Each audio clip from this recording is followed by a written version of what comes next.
So I think it's important to study economics because it gives you a disciplined way of thinking through various problems. And these problems can range from things in the government, things in businesses, but more generally to things in your everyday life. Economics is a social science that helps you understand how people behave when they're facing constraints, when they're facing scarcity. We develop models to predict what's going to happen tomorrow. We can also develop models to better understand the past and make policy recommendations. And we use statistical methods to analyze the data that we have collected. So one of the fields I study is political economy, about how should a government work, what is the role for labor unions, what's the role for a free media. I love the way it combines math, statistical methods, and social scientist observation of individuals.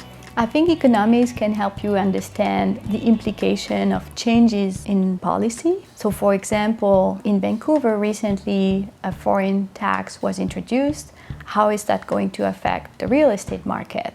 Or how change in a healthcare program, how are you going to be affected by such a change? A lot of countries have what looks like democratic systems. They have elections and so on, but their policies don't end up benefiting the citizens at all. And so economics is a nice, useful way for thinking in a disciplined manner about these sorts of issues. The core of being an economist is that you become an advisor. You provide advice not only to public organizations, but private organizations. They are hired either in the government and also some other bigger companies that have a research component. So really there are many opportunities for students graduating with an econ degree. That you will end after 4 years looking at the world from a different perspective.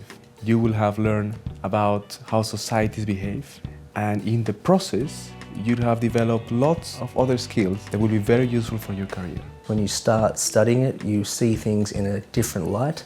You are able to take some of the emotion perhaps out of some of your reasoning, and you begin to think in a very disciplined, rigorous way. And without that, I don't know that much progress can be made toward making the world a better place.